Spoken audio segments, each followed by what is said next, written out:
39. Wow, what happened? Hello guys. Bakit ako naputol? Yun. Anyway guys, ulitin na lang natin. Welcome to my channel. Kasama ko si Charles ng Philippine Ricochet Line. Okay, a few minutes from now, iatid ko na siya sa airport. Nagka-cramming kami ng gun review. No, and thank you dun sa mga nanonood sa mga videos namin and nagre-request more gun reviews daw.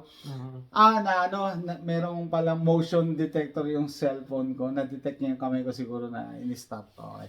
Kaya nag-restart. Anyway, sa tanong na AR versus AK. So this is a sample of an AR. Both guns were safety checked prior to filming. This is an SKS ha. Meron ako AK pero naka-loob na loob kaya ito na muna. But it is the cousin of the AK. Pinsan niya ng AK. Mas matanda pa to sa AK actually. Pero parehas sila ng round. 7.62 by 39. So 7.62 by 39 versus 5.56 223. Okay? So ako yan, sinagot ko yan a long time ago. I went with the AR route. I went with the AR route na mas pinili ko ang AR para sa akin kasi wala naman akong pera. Modular siya. Binibili ko siya piece by piece and binubuo ko na lang siya. Mas mabigat kasi pag isang bagsak eh. Anyway, yung AK kasi hindi mo siya pwedeng bilhin ng piece by piece. Yun ang isa sa concern ko, Charles. No, hindi mo siya pwedeng bilhin piece by piece. Kailangan bilhin mo siya buo kasi kailangan mo ng press para dito sa trunnion. Dito, yan sa barrel area na tsaka receiver. Yung receiver at barrel. Yes, kailangan mo ng press. Okay? Okay? Kaya sabi ko ay wala, hindi ko kayang gawin 'yan. Ito, kaya mo tumbuhin sa loob ng bahay mo with simple tools. So, yun ang nakuha kong advantage. And yesterday, sinama ko si Charles, pumick up kami ng barrel na naman, and na-meet niya yung dealer ko, FFL dealer and he too, parang din siya nai-incline din siya sa AK, di ba? Sabi niya, It looks like it was put together, in his exact words, he said, it looks like it was put together with a sledgehammer. Yeah. It's ugly, it's crude. Pero meron daw siyang certain character kasi na and it works great. Yeah, reliable. Sobrang reliable niya. And na-experience ko yun na napaputok tayo, di ba, Jason? Okay, so yeah, Charles, anong experience mo sa SKS ko? 7.62 by 39. Okay, so I fired the first round out of an SKS. It was the first time sa buong buhay ko na napaputok ako sa SKS. It has been more than 14 years since nagpaputok ako ng AKM na Russian made sa Pilipinas. And nung finar ko tong SKS ni Jason, which is Norinco SKS by the way, made in China. Bullseye. Bullseye sa. With his magnified optic at 50 meters. At magko-comment lang ako, may nagsabi, baka kasi naka-zero yan sa 50 years. True, kaso itong baril na to, nasa loob ng safe 7 years na yan sa safe. Nasa loob na siya ng safe. So ibig sabihin, ang na-amaze lang ko, yung optic niya hindi gumalaw, no? Alam niyo yan, magre-calibrate ka eh. After a few years na nakatayo lang yan, tapos nababangga-bangga na ibang. Kaya na-amaze ako, zero pa din. Tapos yung optic ko, hindi naman siya ganun kamahal. Bushnell lang yan, Bushnell lang. Nilalang ko kasi alam ko yung iba, naka Night Force, naka Sega, Leupold, naka kung ano mga higher brand, no? Pero ito, Bushnell, mura lang yan. Wala. So, yun yan, hindi tayo pwede mag-mention ng price, pero hindi siya high-end. Okay? And, ang pinagmamalaki ko dito kay Charles kasi, in a way, binuo ko siya, kasi, dati, siguro nakadalawang palit ako ng scope mount, kasi yung original scope mount ng SKS, nakapatong sa dust cover. So, alam niyo naman yung, pag yung bolt atras sa bante, gumagalaw din yung dust cover. Itong mount nito, crucible arm siya. I don't know kung available pa to, pero na-chance upon ko lang to sa eBay. Very stable, di ba? Yeah. 100%. Very consistent. Return to zero. The scope is zeroed. Kahit saan ko siya itutok at 50 meters sa eksaktong gitna ng cross ang tama lagi. Yeah, pwede mong paglaruan yung target paper eh. Sabi ko kay Charles, gumawa ka ng happy face. Gumawa tayo. Pwede ka gumawa ng happy face. Actually, ginawa nga namin. Isang butas na touching holes. Lahat ng mga tama. Ito yung bullseye. Gumawa siya ng malaking butas dito. Hole in one ka palagi. Yes, exactly. All holes touching. Very, very effective na rifle yung SKS. I wasn't expecting it to be that accurate. I was expecting it to spread rounds all over the place. Pero guys, sa totoo lang, huwag nating maliitin yung 762x39. It's very, very accurate when fired from this. Tapos yung setup ko, Tapos may break ka pa, Jason. No? nilagyan ko ng brake, nagulat Oo, nga daw may siya, brake nagulat ka. siya eh. Ganda ng recoil, very smooth. Oo, Tsaka at diretso ganyan sa lang, likod. hindi pumapalag ng patas. Hindi gumaganon. Hindi gumaganon. gumaganyan. Ano lang, ganyan lang siya. Oo, ganun lang siya. Ganyan lang. Very light. May bipod ka pa. May bipod pa ako. Sabi ko, Charles, pag nakikita ko nga yung bipod ko, naalala ko yung mga RPK eh. RPK. Oh, pwede No. pang i-adjust yung height ng paa niya. Oo, tama. So, very good setup here, Jason. Sabi ko nga kay Jason, huwag mo nang baguhin to. Oo. Kasi proven na talaga siya. I fired it. Very, very consistent accuracy. It's very funny na nagpa-firing nga kami. May katabi kaming naka-AR-10. Oo, naka-AR-10. And this was Minamarites ni Charles yun. and this was shooting far better groups on the AR-10 Yeah. at 50 meters. Syempre, the 762x51 is gonna do better at long longer range. distances. Pag 1 kilometer ka na, syempre, mas maganda na yun kaysa 762x39. Pero, for what it's worth and for what it's meant to do, the 7.62x39 talaga, guys, is not to be underestimated. Sabi, ano kasi, deadly siya within Oo. 100 yards eh. Yeah, and even at, I'm pretty sure even if we stretch that all the way to 200, 200 siguro. we yeah. will be easily hit, we Oo. will still have a very good chance of hitting the bullseye. So, yeah. Oo. So, yung may katabi kami na naka-AR-10, si Charles tinitignan, hindi rin matamaan yung bullseye. Sabi niya, he hit everything except the bullseye. Paikot ng bullseye. Oo nga, yun. Tsaka sa kaliwa naman natin, may naka-KP9 ba yan? Oo, yung KP9. Napaka-ironic nga na may mga ganong baril na nag-shooting tayo. Naka-KP9, kalat din. Pero Kalat ito din talaga, yung ano niya, tama. Ito talaga. sobrang yeah. ganda. Kung saan naka-aim yung, Oo, ano, kung saan yung reticle. Naka-optic din yung naka-AR-10. Baka sabihin nyo, Oo. iron sight na yun. It was, nakagamit din siya ng magandang optic. Pero ito talaga, Yeah. Kaya It's tuwan-tuwa, current proud na setup. proud si Charles eh. talagang ganda niya. Pero sabi ko, to give him DMR. the benefit of the doubt yung katabi natin, baka naman loose yung mount niya. Siguro Or, ganun I yan. don't know, pero umalis agad siya eh. Hindi na niya, sabagay, mahal kasi yung bala ng AR-10. Oo, nakakaiyak yun. Pero mahal din naman ang balance 760 Oo, sa pero- Pilipinas, Jason. Sabi, eto si Charles, pagka unang putok niya, parang ayaw na, okay, sold na, move on na. Sabi next. ko, Jason, nakabulsay Okay, na. nakabulsay tara na. Huwag ka tayo mag-sign ng bala, mahal ang 762. Oo. Pero kasi yung nasa isip ko is yung presyo ng bala sa Pilipinas. Aha. Dito sa Nagko-convert US, kasi ito eh, nagko-convert eh. convert ko lahat eh. Sabi ko nga sa I don't know, Jason Tapos, has the privilege of having so much of that stuff. tapos nung nag-iimpake ko ng dadalhin na bala, di ba? Sabi ni Charles, uy, wag mong gamitin yung mga Russian mo na bala. hollow point. Hollow point pa, 762. 7.62 kasi rare na hindi ko naman naalala kasi dati kasi ang una namin ginagamit talaga kasi mura lang talaga yung mga Russian na cartridge. Ngayon mga pala may embargo, may ban sa mga Russian made ammunition. Guns and ammo bawal.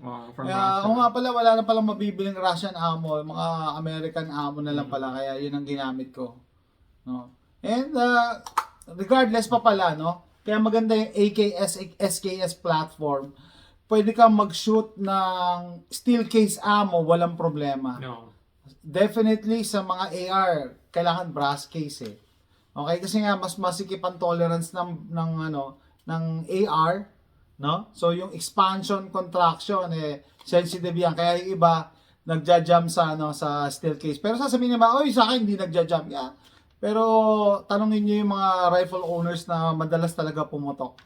We will prefer brass case pagka AR. Pagka AK or SKS, pwede yan kasi loose ang tolerance yan. Ultimate bolt yan, maluwag ang atras abante niyan. And yet, despite the fact that we're using steel-cased ammo, accurate pa rin siya. accuracy niya.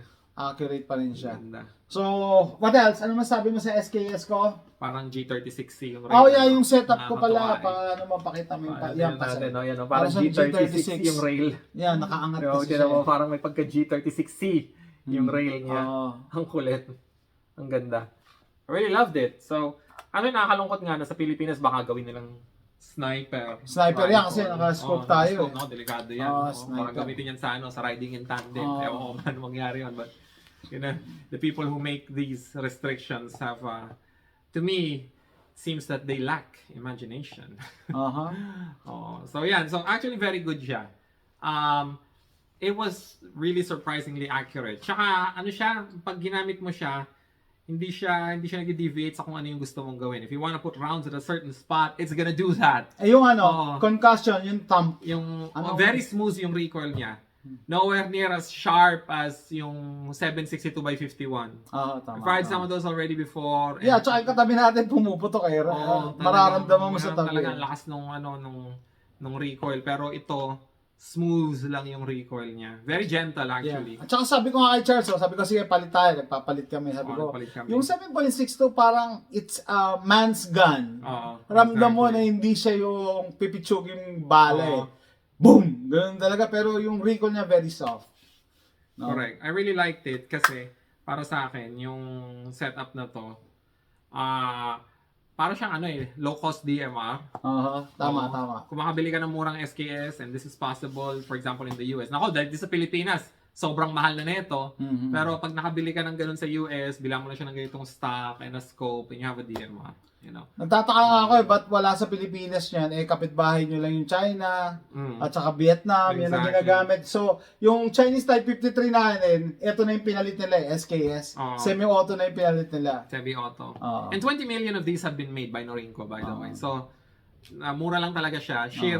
Because of sheer quantity. Volume kasi. Sobrang volume. Which is nakakapagtaka. Despite the fact 20 million yung ginawa sa kanya, wala kang makikita ganito sa Walang Pilipinas. nakarating sa Pilipinas. You would think na sa dami ng ginawa nila, some would make it in the Philippines. But no. Pinag-usapan nga namin, no? Maski pa sa mga balita, pag may mga encounter sa mga rebelde, yung mga rebelde ginagamit mga M16 pa din. Oo, naka-M16 sila. I mean, sa Pilipinas. observation lang to as a gun owner, Oo. no?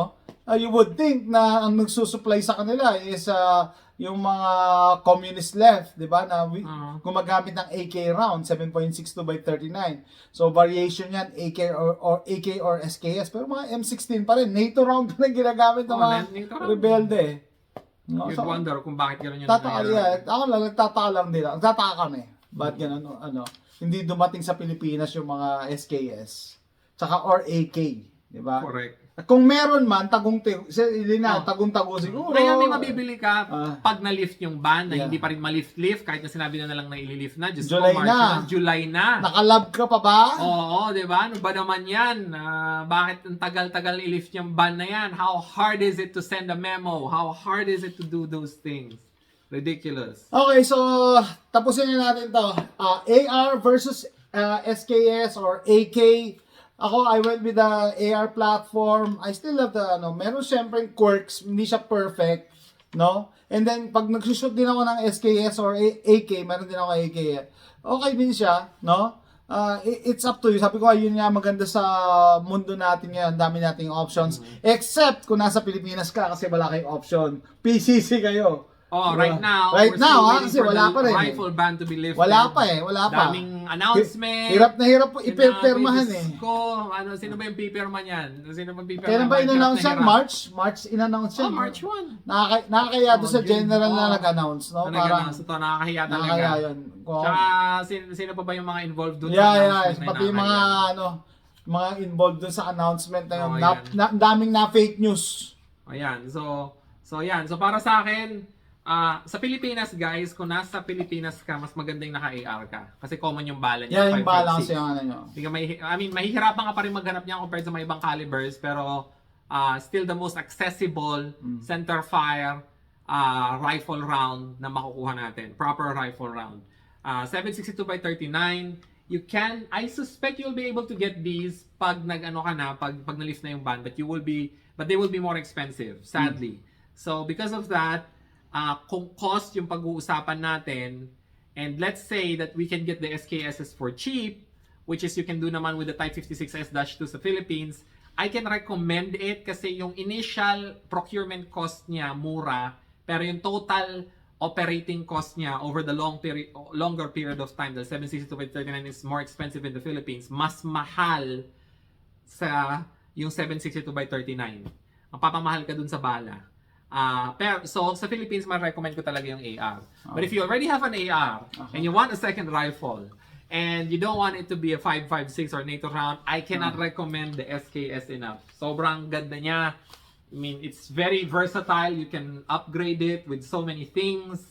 Tapos pag na-upgrade mo siya, pwede mo siyang gawing ironically, DMR. DMR. Ano siya gawing DMR? A 7.62 by 39mm DMR. So I love it. Thank you, Jason, for letting me shoot this. Thank you for being such a great partner to the channel. I really appreciate it. And yun nga, mamimiss ko to. Mamimiss ko talaga to. Itong wonderful SKS. Sabi ko, yan ang Can't get advantage enough na of. nagpo-post sa YouTube. Oo. Balik-balik mo na lang yung video Oo, natin. sarap. So, Lalo na yung shooting videos yeah, natin. you can check the shooting videos dun sa video ni Jason. I'll try to post it in my channel as well. Pero Yeah. for now, post ko muna yung mga iba kong reviews doon. I also reviewed this. Just a short video, close up, para ma-appreciate nyo rin yung modified SKS ni Jason. Modernized SKS ni Modernized. Jason. Okay, so dun sa tanong, either way, you can never go wrong. Minsan, it's up to your budget or it's up to your caliber preference, you know, yung preferred caliber nyo. Either way, wala naman siguro walang itatapon, parang ganon. Walang Oo. itatapon. You can't go wrong with You either can't one, go guys. wrong. Kung gusto nyo unahin to kaysa AR, Oo. sure, more power. Matutuwa ka. Actually, magugulat ka. This thing is actually much better than marami sa mga nagsasabi dyan na hindi daw siya accurate. Not true. It's actually doing it does a very good job. Unless siguro ipupush natin talaga yung limit. Kung puputok mo ng 1 kilometer yan, tapos i-compare mo yan sa Yung you know, 400 Model yards, 70 na Winchester. malayo na masyado. Or naka 338 Lapua Magnum. Talaga, hindi siya accurate. Pero it wasn't meant for that. Yeah, diba? yeah. It was never meant for that. 200 meters and closer is the distance of deadly the yan. AK. So, ideal operating distance niya. So, that's what you want. Okay guys, tatapusin ko na yung vlog na to, ano? So, AR versus AK or SKS. Hopefully, nag-enjoy kayo sa video na to. And thank you for supporting both our channels, Jose Rizal Absolutely, guys. Adventures and Philippine Ricochet Line. See you next time. Bye. Thanks.